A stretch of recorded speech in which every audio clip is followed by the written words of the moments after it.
7001 certified managed services firm, and we specialize in cybersecurity, infrastructure, cloud solutions, IT managed services, and communication services.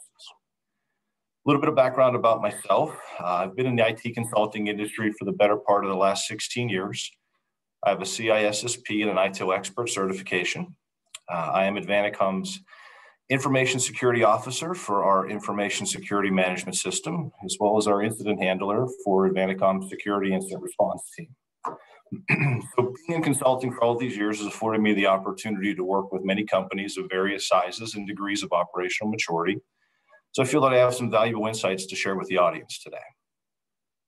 So today our topic is why firms need a security incident response plan. And for anybody that watches the news or just tries to stay up to date with current events, you'll likely have noticed that a lot of bad things are happening to a lot of good organizations, both in the private and public sectors. The frequency of these events should be raising red flags for everyone paying attention to ask the question, is my organization prepared to handle a security incident? Working at Advanticom over the years has afforded me the opportunity to work many live and in-progress security events, of varying degrees of severity from small businesses to large enterprise organizations. It's through these hands-on experiences of managing these incidents that I will share with what I feel are some observations for improvements that businesses can address before a security incident takes place. So, an incident response plan is the foundation of a successfully managed security program. This shouldn't really come as a surprise. Anytime that an event can be planned for, as if it were to happen, the situation has a better chance of being handled successfully. When your organization decides it's time to meet and put pen to paper and start planning, the business leadership must be involved. This is not an IT exclusive exercise. Support of the plan from the executive leadership team is paramount for incident response plans development and success. However, what we see, unfortunately, is that creating an IR plan is commonly a reactive response to an active incident. As a best practice for safeguarding progress made while an IR plan is being developed, keep a hard copy of the playbook's latest version, not just an electronic copy. If an electronic copy exists and the file is encrypted or deleted, it's going to be very difficult to reference the plan and work from memory. We have seen this happen before. The goals of an IR plan. We want to emphasize anticipation. Taking the time to create the plan and prepare for an incident will make the overall experience less chaotic, should it happen. We want to emphasize agility. There is not a one-size-fits-all incident. Detailing what should be considered a priority 1, 2, or 3 needs to be defined by your organization. And you may decide that you do not need to engage your entire IR team for a simple email compromise. Emphasize adaptation. Continue to stay up to date on current events. Bad actors are changing tactics so they have higher success or higher rates of success, and that is why your IR plan needs to be reviewed and updated at a minimum annually, but semi-annually or even quarterly would be better. And lastly, know your battlefield. Having your IT assets discovered, labeled, and documented beforehand allows you to better understand your security footprint. So we're going to continue on with some goals. Protecting data. So data is a critical asset to organizations. A good example here is the evolution of bad actors taking the approach to start deleting backups in an attempt to force the hands of victims to make ransomware payments. This is a newer trend. This wasn't happening 3-4 years ago. They didn't always have to delete backups to get companies to pay. But the tactics have evolved and become more malicious and more aggressive, and now with data exfiltration and threats of posting information online. Paying attention to the evolving tactics would keep you informed to investigate new solutions, something like air-gap backups, to mitigate the new risks being imposed by ransomware actors. Maintaining trust. It come as no surprise that experiencing a security incident could adversely affect the trust of your customer base, vendors, and suppliers. You want a plan in place to ensure you can address the incident as quickly as possible to limit the impact. I've had several unfortunate opportunities where I was asked to sit in on meetings with the CIOs of supply chain vendors or clients of the ransomware victims where they were being interrogated and asked what risks their cybersecurity issues pose to the ecosystems of vendors and clients they interact with. It's not a fun conversation. You're part of a bigger ecosystem in your environment or in your supply chain. When you're in the middle of an incident, you may or may not yet have containment, and you have clients asking if they should stop accepting email from you or disconnect any file sharing solutions that are in place between the organizations, or how is production and shipments going to be impacted or delayed. It can be a very stressful situation. Safeguarding revenue. Revenue is also likely to be affected for organizations. Some incidents do cause downtime. Sometimes that downtime is days and weeks. So just look at the Colonial Pipeline incident that just took place and the ripple effect that impact had across the Eastern Seaboard. There are also ransomware payment side of things, which could easily exceed 6, 7, or even 8-figure payment demands. And let's not forget about the potential loss of revenue from customers, from brand reputation. It's going to take a hit. So now that we've defined some of our goals, what is the purpose of an incident response plan?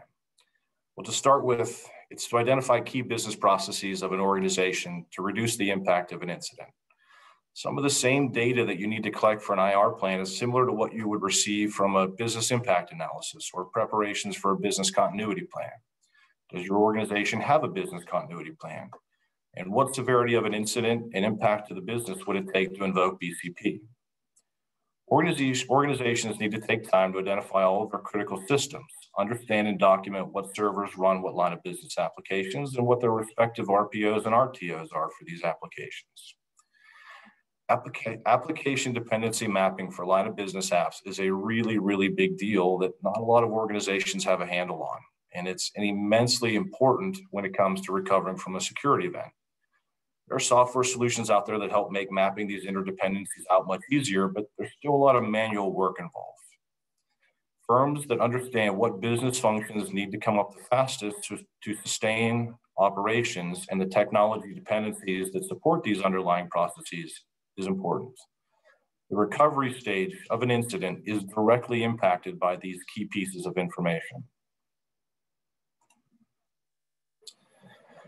So defining and assigning the responsibilities for the incident response team is also very important. There are various roles, both technical and non-technical, and the executive team is going to need to be part of selecting who can fill these roles.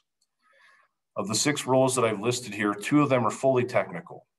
Should seem pretty obvious, but the lead investigator and the forensics team. 3 of them are non-technical. You have the legal, HR, and the communications lead. And finally, the incident handler is both.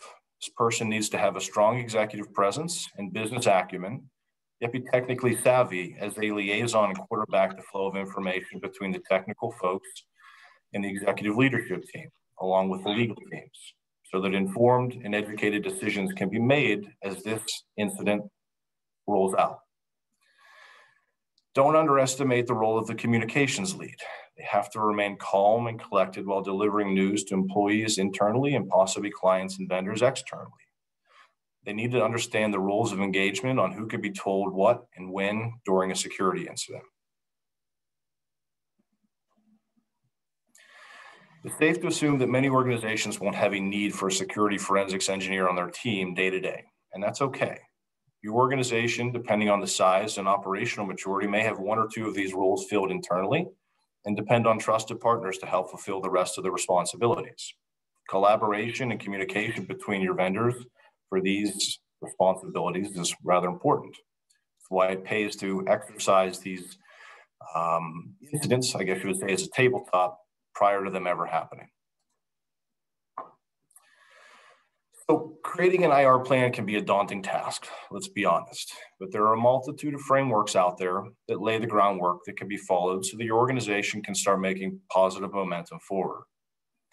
Your firm may have regulatory obligations that they are required to follow, but if you don't have to follow a particular framework for your industry, alignment to a framework would still be considered an overall best practice.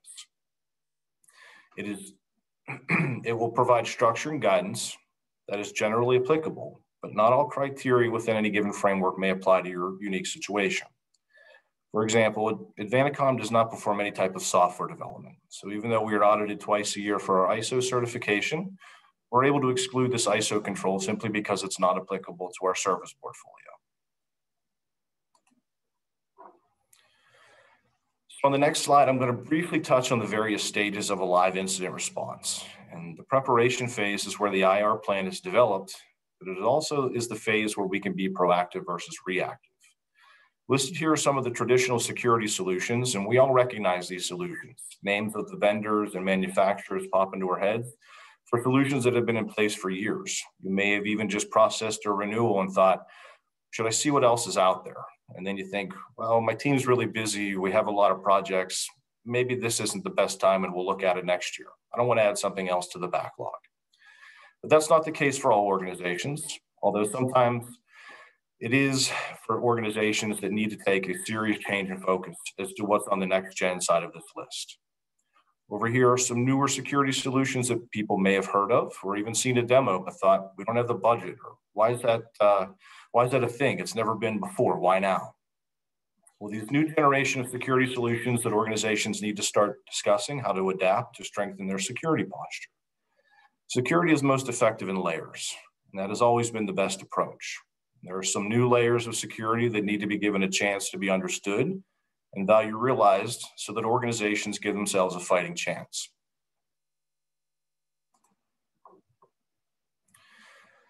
These are the primary phases of a live security incident response. We've talked in depth about the preparation phase so far. The identification phase is pretty self-explanatory. Having a developed SIRP will help make identifying and prioritizing a security incident easier. You want to make sure it's a real incident, but you also want to err on caution and check things over thoroughly, even if it seems minor. The biggest piece of advice I can give to anybody involved in a security incident is not to leave the containment phase and start the recovery phase unless you are sure the threat has been eradicated. It's a very common thing for the business to start to feel major pressure to get certain functions of the business operational as soon as possible. The leadership team may come to you and start to ask, can we get this line of business application up and functional while you're fighting through this? When can we stand up the invoicing or the financial ERP? And the right answer is when we have containment, because we don't want the bad guys to walk right back through the door they came in through the first time so that they can do this again tonight when we stop for the night or tomorrow or even weeks later. There have even been incident responses where we've been asked to keep certain parts of the business functional while fighting a live incident response.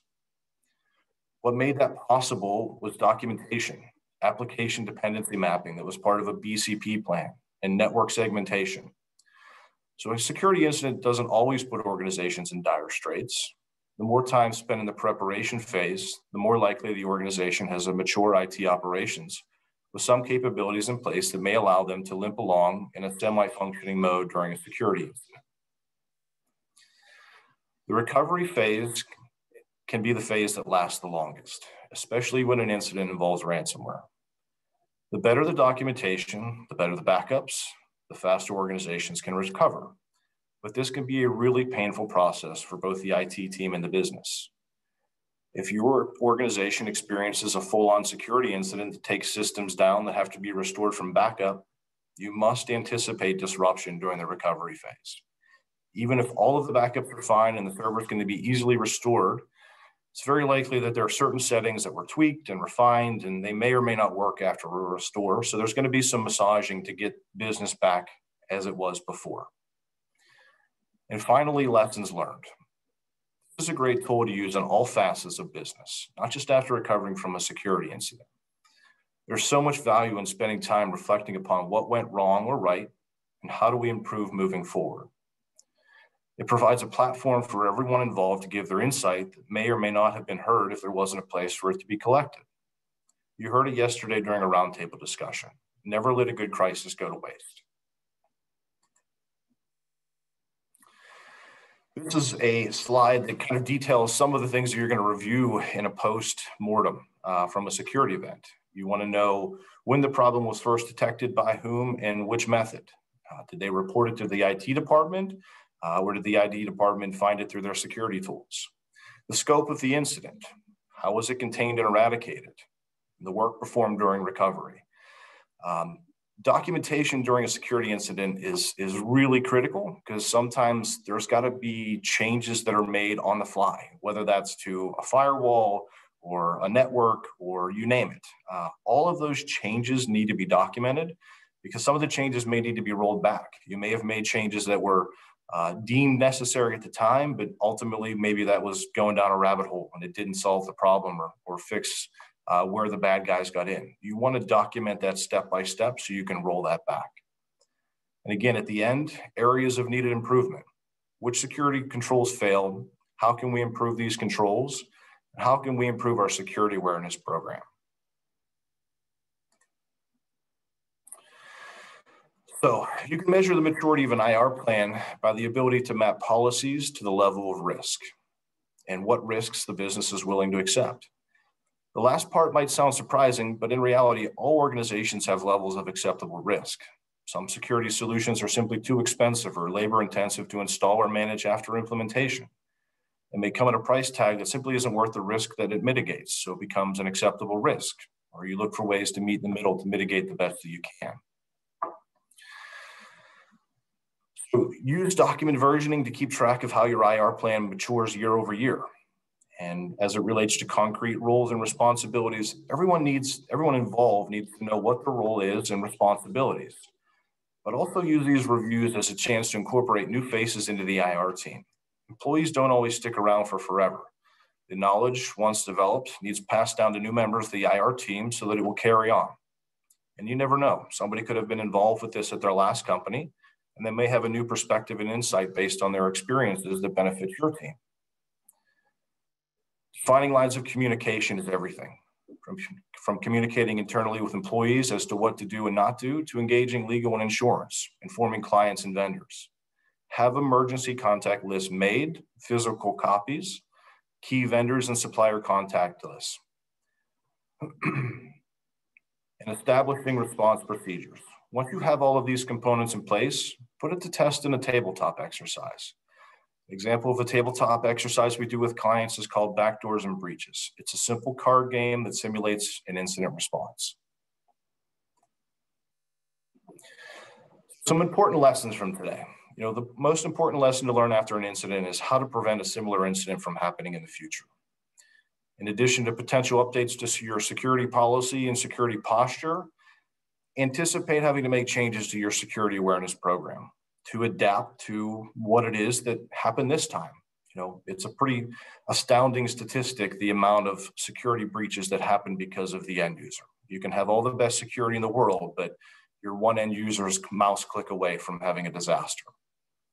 And again, spend as much time as needed in the preparation phase. Be proactive in an effort to lessen the chance and reduce the effective time spent in the reactive stages of an incident response.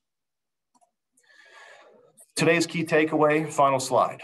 Understand the cost of not having an effective security incident response plan in place. We'll open it up for questions. If you have any questions, if you want to just type it into the chat, we can take questions now.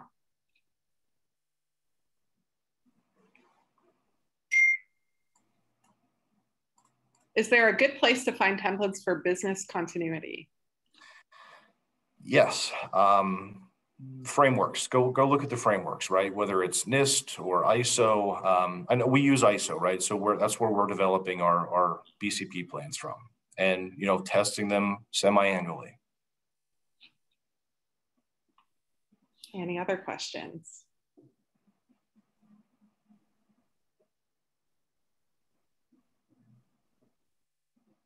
All right. New to cybersecurity and creating an IRRT, any recommendations for the first time? Reference the frameworks. It's going to be the most common answer, right? I mean, we don't want to reinvent the wheel, right? I mean, we have people that have developed what good looks like out there, and they've published those to frameworks from ISA to certainly multiple others, right? But use those as your guiding principle, because again, I mentioned it is a daunting task. That's a known, that's a fact. But the more you can rely upon the frameworks and people that have built this out, and then customize it to your specific needs. Like I said, not all aspects of a particular framework are applicable to your certain situation.